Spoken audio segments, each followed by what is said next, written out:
मित्रांनो, आपण म्हणतो की आपण 21व्या शतकात आहोत.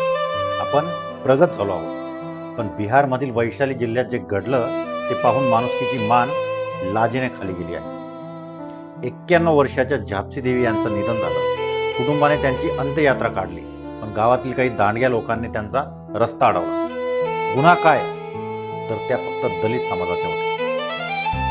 स्मशानभूमीकडे जाणारा रस्ता बंद केला गेला.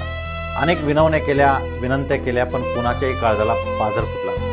अखेर त्याच रस्त्यावर भर चौकात त्या माऊलीचा अंत्यसंस्कार करावा लागला. मृत्यू झाल्यानंतरही माणसाला सन्मान मिळावा हीच आपली संस्कृती सांगते. पण इथे जिवंतपणे तर सोडा, मृत्यूनंतरही जातीच्या भिंती आडव्या आल्या.